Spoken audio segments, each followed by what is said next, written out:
جی سر، سوال یہ ہے کہ آپ نے ایک بڑی عجیب سی بات لکھی ہے کہ حلال و حرام چیزیں جو ہیں وہ صرف 4 ہیں، تو مطلب ان 4 کے علاوہ باقی کتا ہو، بلا ہو، گدھا ہو، جو بھی چیز ہے وہ ساری کی ساری حلال ہے؟ یہ کیسے؟ اگر آپ یہ بات میری تحریر پڑھ کے کر رہے ہیں تو بس میں تعجب بھی کر سکتا ہوں. میں نے یہ لکھا ہے کہ کھانے پینے کی چیزوں کے معاملے میں اصل اصول یہ ہے کہ طیبات حلال ہیں اور تمام خبائث حرام ہیں. تمام خبائث حرام ہیں. یہی الفاظ ہیں میزان میں لکھے ہوئے. خور و نوش کا باب آپ نکالیے. اس کے بعد میں نے یہ بیان کیا ہے کہ کچھ طیبات ایسے تھے جن کو طیبات لوگ خیال کر کے کھا سکتے تھے، ان کے بارے میں سوال پیدا ہوا. قرآن مجید نے اس سوال کا جواب دیا ہے. تو یہ 4 چیزیں کیا ہیں؟ یعنی جو من جملہ طیبات سمجھی جا سکتی تھیں ان میں سے جو اللہ نے حرام قرار دی ہیں. تو خبائث کی تو بہت بڑی فہرست موجود ہے، بلکہ اس خبائث کی فہرست کے جو نمایاں چیزیں ہیں اس کو میں نے اوپر بیان کر دی ہے. تو میرا جو پورا استدلال ہے وہ یہ ہے کہ اللہ تعالیٰ نے جب یہ کہا کہ طیبات حلال ہے اور خبائث حرام ہے تو یہ اس اعتماد کے ساتھ کہا ہے کہ مخاطبین جانتے ہیں. ان میں سے صرف چند چیزیں تھیں جن کے بارے میں یہ شبہ پیدا ہوا. اسی کی مثال سود ہے. وہاں بھی یہی ہوا ہے. اللہ نے اپنا فیصلہ سنا دیا. بھائی یہ بتانے کے لیے کہ چوری جرم ہے، ملاوٹ جرم ہے، دھوکہ دہی جرم ہے، کسی استدلال کی ضرورت نہیں ہے. اس کو لوگ جانتے ہیں. اسی طرح خبائث کو جانتے ہیں. کتے بلوں کے بارے میں عمومی طور پر لوگ جانتے تھے. اللہ تعالیٰ نے جن چیزوں کو طیبات خیال کر کے کھایا جا سکتا تھا اس کو بیان کیا قرآن نے سورہ انعام میں. وہاں کا الا طائم یطمہ، یعنی جس کو کوئی کھانے والا کھا سکتا ہے. تو یہ وہ چیزیں ہیں. ان میں سے 4 چیزیں حرام قرار دی. اچھا، یہ خبائث کے جیسے آپ نے کہا کہ یہ معروف چیزیں تھیں، بلکہ یہی آپ کہتے ہیں کہ جی جو فطری حقائق ہیں وہ بھی دین کا ماخذ ہو سکتے ہیں، وہ بھی شریعت کا ماخذ ہو سکتے ہیں. تو یا معروف و منکر کا فیصلہ وہ کر سکتے ہیں. تو فطری حقائق مطلب میری جو فطرت ہے یا میں جو سمجھتا ہوں، تو میرا جو دل کرے اس کو میں معروف سمجھ لوں، جو میرا دل کرے اس کو منکر سمجھ لوں. آپ کی اس فطرت اور اللہ کی وحی کی ایک ہی وقت میں ابتدا ہوئی ہے. یعنی سیدنا آدم علیہ السلام کے بعد کوئی زمانہ فطرت نہیں گزرا، اور وہ صرف انسان نہیں تھے، انسانوں میں سے ان کو پیغمبری بھی دی گئی. تو اس وجہ دونوں چیزیں ساتھ جمع ہو گئیں. تو اللہ تعالیٰ آپ پر اعتماد کر کے آپ کے معروف اور منکر کو بھی ساتھ لے کے چل رہے ہیں. جہاں جہاں غلطی کا امکان ہے وہاں اصلاح بھی کرتے چلے جا رہے ہیں. یہی سارا نبوت کا سلسلہ ہے. یعنی انسان اندھا اور بہرا نہیں ہے، بلکہ انسان کو اللہ نے روشنی دی ہے، عقل دی ہے، علم دیا ہے. اللہ تعالیٰ جہاں کہیں وہ غلطی کرتا ہے اس غلطی کی اصلاح کر دیتے ہیں. یہ تعلق ہے باہمی آپ کی فطرت کا اور آپ کی وحی کا. اور ایسا نہیں ہے کہ فطرت کو الگ سے ماخذ مانا جا رہا ہے. یہ بتایا جا رہا ہے کہ قرآن مجید فلاں چیز کی تفصیل کیوں نہیں کر رہا. یعنی مثال کے طور پر وہ یہ کہتا ہے کہ لوگوں کو معروف کی تلقین کرو اور منکر سے روکو. تفصیل کیوں نہیں کر رہا؟ اس لیے کہ لوگ جانتے ہیں. اچھا، کسی معروف اور کسی منکر کے بارے میں کوئی اشتباہ تھا، اس کو انبیاء نے دور کر دیا. یہی معاملہ خور و نوش میں ہے. وہ کہتا ہے طیبات کو کھاؤ، خبائث سے اجتناب کرو. کیوں کہہ رہا ہے؟ آپ پر اعتماد کر کے کہہ رہا ہے کہ آپ اس کو جانتے ہیں. جہاں کہیں طیبات کو طیبات سمجھ لیا گیا یا خبائث کو خبائث سمجھ لیا گیا وہاں تو بات ٹھیک ہو گئی. جہاں اشتباہ پیدا ہوا، التباس پیدا ہوا، وہ کیا حدیث ہے رسالت میں آپ صلی اللہ علیہ وسلم کی؟ فرمایا الحلال بین والحرام بین وبینہما مشتبہات. درمیان میں کچھ مشتبہ مقامات ہوتے ہیں. یہ مشتبہ مقامات کے بارے میں 2 ہی طریقے ہیں. ایک یہ کہ اللہ اللہ کے رسول بیان کر دے. جہاں اللہ اللہ کے رسول نے بیان کر دیا اشتباہ ختم ہو گیا، فیصلہ آ گیا، آسمان کا فیصلہ، وہی کا فیصلہ. جہاں اللہ اللہ کے رسول نے بیان نہیں کیا وہاں ظاہر آپ اجتہاد کریں گے. یعنی اس حدیث کی روشنی میں یہی کریں گے نا. تو یہی معاملہ ہے جو میں بیان کرتا ہوں. آپ یعنی ایک بڑی عجیب سی بات کرتے ہیں. معاشرے کا حال آپ دیکھ چکے ہیں، کس قدر بے حیائی اور فحاشی ہے وہ یعنی معاشرے میں پھیلی ہوئی ہے. اس سارے کے باوجود یعنی دین اسلام کی بات آپ کہتے ہیں جی دوپٹہ کوئی شریعت کا ایسا نہیں ہے، اور جو قرآن مجید میں عورتوں سے مسافہ کیا جا سکتا ہے. قرآن مجید جو جلابیب کہتا ہے اس کو آپ پتہ نہیں کس سائڈ پہ فٹ کر کے رکھتے ہیں، اس کو بھی آپ سائڈ پہ کر دیتے ہیں. تو معاشرہ کیا ایسا ہو جائے گا کہ عورتیں جو ہے وہ دوپٹے اتار کے پھر رہی ہوں، اور یہ اسلامی معاشرہ ہوگا یا دینی معاشرہ ہے؟ اگر آپ دوپٹے کے بارے میں پوچھ رہے ہیں تو آپ میری کتاب مقامات میں سر کی اوڑھنی کے عنوان سے میرا مضمون پڑھ لیجیے. اس میں نے بیان کر دیا ہے کہ یہ ایک مستحب چیز ہے، اس کا بڑا اجر ہوگا، اور ایک مسلمان خاتون جو خدا کو مانتی ہے اسے چاہیے کہ وہ دوپٹہ لے کے رکھے. تو میں نے تو یہی بیان کیا. تو اس لیے اس معاملے میں کہاں سے میری رائے آپ نے پڑھی ہے جہاں میں نے کہا ہے کہ خواتین دوپٹے اتار دیں؟ میں نے سر کی اوڑھنی کے عنوان سے یہ لکھا ہے باقاعدہ. میرا وہ مضمون موجود ہے، آج بھی میری کتاب مقامات میں ہے، اور میں اسی کو اسلامی تہذیب کا اچھا اظہار سمجھتا ہوں. باقی یہ ہے کہ اس کے استحباب کا قائل ہوں، اس کے وجوب کا قائل نہیں ہوں. اور یہ بحثیں اس سے پہلے بھی علماء فقہاء کے درمیان ہوتی ہیں. کتنی باتیں ہیں، میں آپ کو مثالیں دے سکتا ہوں جن کو احناف واجب مانتے ہیں، دوسرے علماء نہیں مانتے. یہ جلباب جو قرآن مجید نے فرمایا یہ کیا ہے؟ اس کے بارے میں نے یہ بتا دیا ہے کہ در حقیقت وہ ایک وقتی تدبیر ہے جو بتائی گئی ہے. دیکھیے قرآن مجید میں جو احکام ہم کو دیے گئے ہیں وہ 3 نوعیت کے ہیں. خدا کی ابدی شریعت اس میں بیان ہوئی ہے جو اس وقت بھی تھی، آج بھی ہے، قیامت تک رہے گی. سد ذریعہ کے احکام بیان ہوئے ہیں. سد ذریعہ کا مطلب یہ ہوتا ہے جو چیز اصلاً ممنوع ہے اس تک پہنچنے کے ذرائع بند کیے جا رہے ہیں. وہ ظاہر ہے کہ حالات سے متعلق ہوتے ہیں. حالت تبدیل ہو جاتی ہے تو سد ذریعہ کا حکم بھی تبدیل ہو جاتا ہے. وقتی تدابیر ہے، بہت سی وقتی تدابیر قرآن مجید میں بیان ہوئی. مثلا یہ وقتی تدبیر بیان ہوئی کہ رسالت میں آپ صلی اللہ علیہ وسلم کے لوگ پاس آ کے لوگ تخلیہ میں بات کرنا چاہتے تھے. یہ بتایا گیا کہ آپ پہلے کچھ خدا کی راہ میں صدقہ کر کے آئیں گے، اس کے بعد تبدیل کر دیا گیا اس کو. تو وقتی تدابیر کے ذیل کی چیز یہ بھی ہے. اس کو کب تبدیل کیا گیا؟ بتا دیا قرآن مجید نے کہ ہے ہی وقتی تدبیر. یعنی اس کو پڑھ لیں نا، یہ تبدیل کرنے کی ضرورت نہیں ہوتی. ایک چیز کی پہلے نوعیت طے کریں گے آپ کہ کیا چیز ابدی شریعت ہے، کیا چیز وقتی تدبیر ہے، کیا چیز سد ذریعہ ہے. یہ اگر آپ کبھی بحث کریں گے تو میں آپ کو بتاؤں گا. آپ کافی فیاض واقع ہوئے ہیں. آپ کو میں ہر بتاؤں جگہ گا. آپ چیز کو مخصوص کر دیتے ہیں اور ادھر سے کوئی رستہ نکال لیتے ہیں. دیکھیے بات یہ ہے کہ نیت کے بارے میں تو آپ کوئی بھی تبصرہ کر سکتے ہیں. میں تو کسی کی نیت کے بارے میں کوئی تبصرہ نہیں آپ کی کرتا. رائے بتا رہی ہے کہ آپ کافی فیاض ہیں، ہر چیز کو آپ مخصوص قرار دیتے ہیں. اس وقت پھر دین کیا رہ گیا؟ سارا دین مخصوص ہو جائے گا. میرا پروردگار بہت فیاض ہے. وہ انسانوں کے ساتھ ایسے ہی معاملہ کرتا ہے، وہ بھی اسی فیاضی کے ساتھ دیکھتا ہے. اس کو میرے پیغمبر نے بھی بیان کیا. اسی فیاضی میں آپ نے وہ مسافہ بھی ڈال دیا، خواتین کے ساتھ مسافہ بھی کر سکتے ہیں اور اختلاط بھی. نہ ہو کل کو آپ اس سے آگے بھی اس لمٹ کو بھی کراس کر کے کسی اور چیز تک کہہ دیں گے کہ مساج بھی ٹھیک ہے اگر شہوت نہ ہو. یہ تو پھر کوئی حد نہیں ہے اس میں. اگر آپ اس طرح ریلیکسیشن دیں گے پھر تو حیا ہمارے معاشرے سے نکل جائے گی. دیکھیے بات یہ ہے کہ کیا چیز رکھنی ہے کیا نہیں رکھنی، یہ فیصلہ تو اللہ کا رسول کرے گا. اللہ کے رسول نے اگر کسی چیز کے بارے میں ہم کو مطلق کوئی حکم دے دیا ہے تو مطلق حکم ہوگا.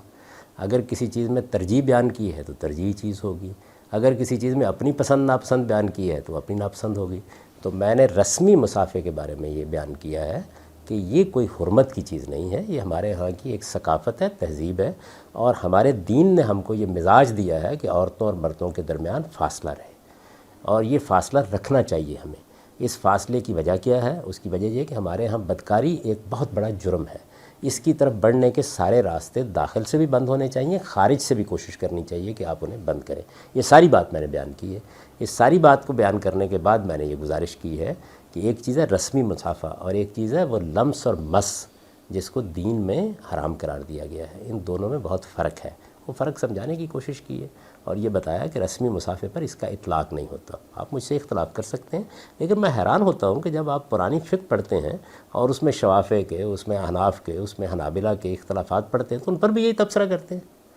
یعنی کتنی چیزیں ہیں کہ جن کو ایک امام مانتا ہے دوسرا نہیں مانتا. آپ یہ دیکھیے وہ درجہ کہاں، وہ حضرات کہاں، اور آپ اگر درجے کے تقابل پہ بات کرنی ہے تو پھر تو ہے کہ میں تو کسی اپنے درجے کا ادعا نہیں رکھتا، طالب علم ہوں اور طالب علمانہ گفتگو کروں گا.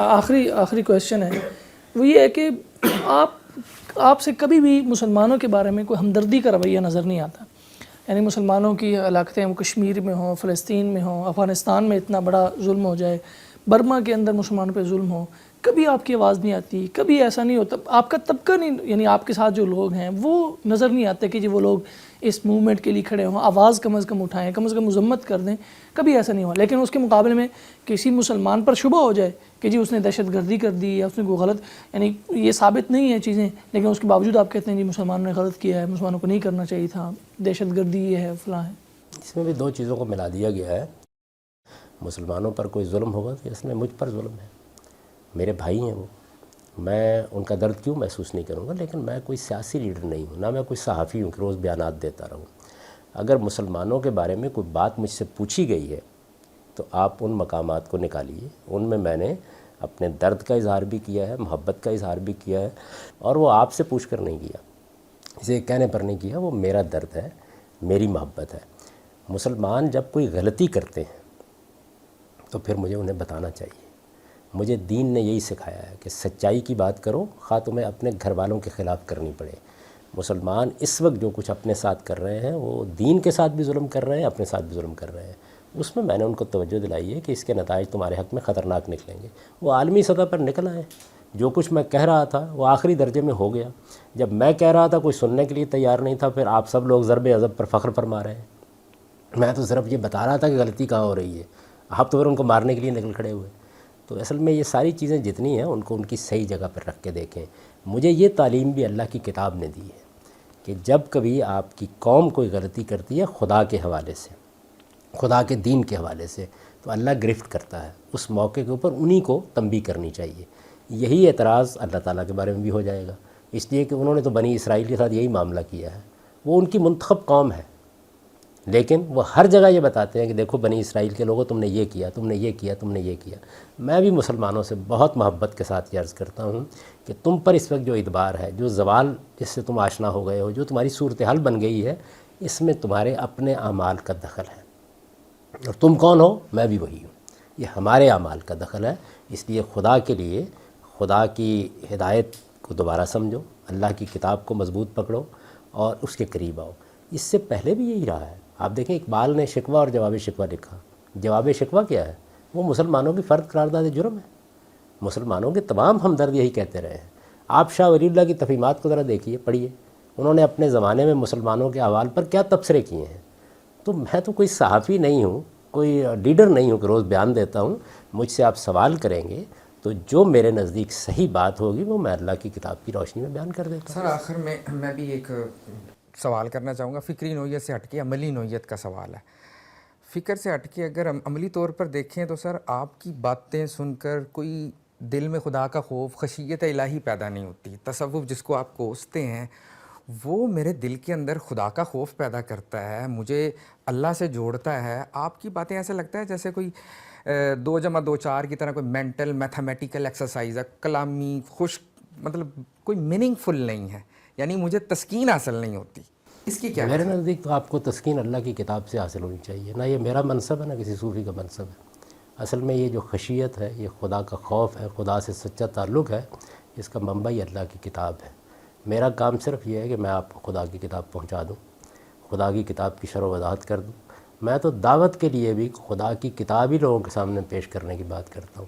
تو یہ کام مجھے حیرت ہوئی کہ اللہ کی کتاب آپ کو نہیں کرتی, اہل تصوف کرتے ہیں. میری گزارش یہ ہے کہ خدا کی کتاب کو پڑھیے. خیال تھا کہ آخری سوال ہوگا, لیکن 2 سوال بڑے اہم ہیں. میں مختصراً چاہوں گا کہ آپ اس پہ کمنٹ کریں. یعنی بڑی تکلیف دہ بات ہے کہ آپ امریکہ میں بیٹھ کے, وہاں بیٹھ کے یہ کہتے ہیں جی کہ مدارس دہشت گردی کی بنیاد ہیں. تو ایک تو وہ خود مسلمانوں کا دشمن, مدارس کا دشمن, پھر آپ وہاں بیٹھ کے ان کے حق میں اور وہاں بیٹھ کے ان کی جگہ بیٹھ کے ہمارے خلاف یہ بیان کر رہے ہیں. میں مدرسے سے پڑھا ہوں, یہ مدرسے سے پڑھے ہیں, ہمارے کتنے دوست مدرسے سے پڑھے ہیں. ہم نے کبھی کوئی دہشت گردی نہیں کی, کبھی کوئی ایسا واقعہ نہیں کیا کہ جس سے مسلمانوں کو یا غیر مسلموں کو جو ہمارے سے محارب نہیں ان کو نقصان ہوتا ہو. تو یہ آپ یعنی 2 چیزیں آپ کر رہے ہیں. ایک تو ہماری مدارس پہ آپ الزام لگا رہے ہیں دہشت گردی کا, دوسرا پھر وہاں پر دوسرا آپ وہاں پر بیٹھ کے تو یہ تاثر دینے کی کوشش کر رہے ہیں. اور بھی آپ کی باقی کچھ تحریروں سے ہمارا یہ تاثر بنا کہ جیسے آپ جیسا وہ کہتے ہیں, استعمار کہتا ہے, ویسا آپ جو ہے وہ بیان کر دیتے ہیں, ویسا آپ اپنا موقف بنا لیتے ہیں. میں نے تو یہاں پر بھی, امریکہ میں بھی, برطانیہ میں بھی ہر جگہ اس کی نفی کی ہے. یہ بلکہ بتایا ہے کہ یہ آپ کا غلط خیال ہے کہ مدارس کے لوگ دہشت گردی کر رہے ہیں. ہو سکتا ہے کوئی ایک مدرسہ, کوئی 2 مدرسے, یہ فکر مدرسوں میں پڑھا جاتا ہے, پڑھایا جاتا ہے. پوری بات یہی بیان ہے. میں نے یہ بتایا ہے کہ ہمارے مدارس میں, ہماری مذہبی تحریکوں میں جو مذہبی فکر پڑھایا جا رہا ہے اس کے اندر وہ چیز موجود ہے کہ جس وقت ایک آدمی اس کو سمجھ لیتا ہے تو اس کے ہاں یہ رجحانات پیدا ہو جاتے ہیں. یہ کہا ہے میں نے, اس لیے ایسا کوئی الزام نہیں لگایا. جو میں نے آپ کے فکر کے اوپر بات کی ہے وہ آپ کے پاس وقت ہے تو میں ایک ایک چیز کو بیان کر دیتا ہوں اور آپ کو بتا دیتا ہوں. لیکن اگر آپ سننا چاہیں, پڑھا ظواہری کسی مدرسے سے نہیں پڑھا ہوا, جتنے بڑے بڑے ہیں وہ کسی مدرسے سے نہیں پڑھے ہوئے. کوئی اکا دکا اگر کوئی مستثنیات ہیں بھی تو آپ اس کی بنیاد پہ اس کو جنرلائز نہ کریں کہ بھی مدرسے کی فکر پڑھ کے ایسا ہوتا ہے. میں ہوں, بلال ہے, سینکڑوں لوگ ہیں. یہ بتائیے مدرسے میں کیا پڑھایا جاتا ہے؟ مدرسے میں دین پڑھایا جاتا ہے نا. یعنی اگر کوئی آدمی جو ہے وہ یونیورسٹی میں پڑھتا ہے, اس کا دین کی طرف رجحان ہوتا ہے, دین کہاں سے سیکھے گا؟ یا وہ مدرسے میں جو دین پڑھایا جاتا ہے وہ سیکھے گا, یا مدرسے کے اندر سے جو پڑھے ہوئے لوگ ہیں وہ جو کچھ دین بیان کر رہے ہیں اس کو سیکھے گا. وہی آدمی مسجد میں بیٹھا ہوا ہے, وہی وہاں واز کر رہا ہے. اچھا, یا جو مذہبی تحریکیں ہیں انہوں نے جو فکر پیدا کیا ہوا ہے اس کے ذریعے سے دین کو سیکھے گا. تو دین جو آپ لوگ سکھا رہے ہیں یہ تبصرہ میں نے اس پر کیا ہے اور دلائل کے ساتھ اس کو بیان کر دیا ہے. اس پر اگر آپ الگ سے کوئی نشست کرنا چاہیں تو میں بڑی تفصیل سے یہ عرض کروں گا کہ وہ کیا فکر ہے. باقی رہی یہ بات کہ میں نے یہ کہا ہے کہ وہ دہشت گردی کے مراکز ہیں یا وہاں پر لوگوں کو دہشت گردی سکھائی جاتی ہے، ایسی بات میں نے کبھی نہیں کہی، نہ امریکہ میں، نہ برطانیہ میں، نہ پاکستان میں. یہ بات میں نے کہی ہے، برملا کہتا ہوں، اور یہ بات دلائل سے میں واضح کر سکتا ہوں کہ جو مذہبی فکر اس وقت خواہ وہ مدرسوں میں ہو، خواہ وہ تحریکوں میں ہو، خواہ وہ مسلمانوں کے لٹریچر میں ہو، اس مذہبی فکر کی بنیاد کے اوپر یہ چیز پیدا ہو رہی ہے. یہ ریلیشن ایک واقعی ریلیشن ہے، اور اس کو میں بتا دوں گا. یہاں بھی وہی صورتحال ہے. میں کسی فرد پر کوئی بات نہیں کر رہا، میں فکر پر بات کر رہا ہوں. وہ فکر کی غلطی آپ واضح کر دیں، یعنی جو کچھ میں کہہ رہا ہوں آپ یہ بتا دیں کہ یہ صحیح نہیں ہے. ٹھیک. اس کا دوسرا ایسا تھا کہ آپ وہاں بیٹھ کر بات کر رہے ہیں، اور ایسا باقی بھی آپ کی تحریروں سے بھی اور کچھ ویڈیو سے کلپ سے بھی اندازہ ہوتا ہے کہ جیسے آپ باقی استعمار کی سپورٹ میں یہاں کام کر رہے ہیں اور اس کے لیے ایک مذہبی بیانیہ تیار کر رہے ہیں کہ جیسا وہ چاہتے ہیں ویسا اس وقت مذہب ہو جائے، ہر نظریہ چاہے وہ 20 سال پہلے ہو چاہے وہ آج 20 سال بعد ہو. دیکھیے بات یہ ہے کہ میں نے پہلے بھی عرض کیا کہ میں دین کا ایک طالب علم ہوں. جب میں دین کو سمجھ لیتا ہوں دلائل کے ساتھ بیان کر دیتا ہوں. وہ بات جو میں بیان کر رہا ہوں وہ اگر ابلیس نے کہی ہے تب بھی ٹھیک ہے، وہ اگر کسی گمراہ ترین آدمی نے کہی ہے تب بھی ٹھیک ہے. اس لیے کہ ہر آدمی ہر وقت جھوٹ نہیں بول رہا ہوتا، ہر وقت فتنہ نہیں پیدا کر رہا ہوتا. مثال کے طور پر میں اگر جاؤں کسی گرجے میں اور وہاں کوئی پادری یہ کہے کہ اللہ کے سوا کوئی معبود نہیں تو جھٹلا دوں گا اس کو. اس وجہ سے یہاں استعمار عدم استعمار کا سوال نہیں ہے. آپ لوگوں کو بھی اپنے اندر یہ ذوق پیدا کرنا چاہیے کہ جو بات کہی جا رہی ہے آپ اس کے اوپر توجہ مرتکز کریں، اس کی غلطی واضح کریں. جو بات میں کہہ رہا ہوں وہ بات یہ ہے کہ ہمارا اس وقت جو مذہبی فکر ہے اس کے اندر وہ بنیادیں موجود ہیں. وہ بنیادیں اگر موجود نہیں ہیں تو بھائی اس کی نفی کر دیجئے، اور اگر وہ موجود ہیں جیسے کہ ہیں تو پھر آپ اصل میں اس کا اور جو کچھ ہو رہا ہے ریلیشن کا انکار کس بنیاد پہ کریں گے؟ آپ کو ماننا پڑے گا کہ اگر یہ بات موجود ہے، یا تو کہیے موجود نہیں ہے. اگر وہ بات موجود ہے تو پھر اس کو پڑھنے کے بعد کوئی آدمی اگر اس پر عمل کرنے کے لیے تیار ہو جاتا ہے تو میں تو سمجھتا ہوں کہ وہ زیادہ مخلص ہے کہ آپ بات وہ کہہ رہے ہیں عمل وہ کر رہا ہے اس کے اوپر. یہی بات میں نے ہمیشہ کہی ہے. میں نے جو لیکچرز دیے ہیں کاؤنٹر نیریٹو یا جوابی بیانیہ کے لحاظ سے، اس میں بھی وہ سارے نکات بیان کر دیے ہیں. یہاں بھی میری ساری بحث اور گفتگو اس فکر پر ہے. میں افراد پر، اداروں پر نہ کوئی تہمت باندھ رہا ہوں، نہ کوئی اعتراض کر رہا ہوں، نہ مجھے کسی استعمار سے دلچسپی ہے، نہ کسی مغرب سے دلچسپی ہے، نہ مشرق سے دلچسپی ہے. مجھے صحیح بات سے دلچسپی ہے، اور وہ صحیح بات جب اللہ کی کتاب سے اور اللہ کے پیغمبر سے مجھ پر واضح ہو جاتی ہے تو پھر میں اس کو اپنی سعادت سمجھتا ہوں کہ میں بیان کر رہا ہوں اور آپ مجھ پر تہمت لگائیں گے. تو یہ تہمت بھی میرے لیے سعادت ہی ہے. بہت شکریہ. ہم بہت ساری چیزوں پہ گفتگو کا یعنی آئندہ بھی ہم آپ سے کہیں گے کہ آپ ہمیں موقع دیں. کچھ چیزیں تشنا رہ گئیں، کچھ چیزوں پہ واقعی بہترین جواب آیا. بہت شکریہ آپ کا، جزاکم اللہ. امید ہے کہ آپ آئندہ میں وقت دیں گے انشاءاللہ. آپ لوگوں کو بھی بہت شکریہ، آپ تشریف لائے، آپ نے بہت اچھے طریقے سے اپنا نقطہ نظر بیان کیا. خدا ہم سب کو توفیق دے کہ ہم ایک دوسرے کی بات کو جیسے کہ وہ ہے اس طرح سمجھیں. آمین. جزاکم اللہ.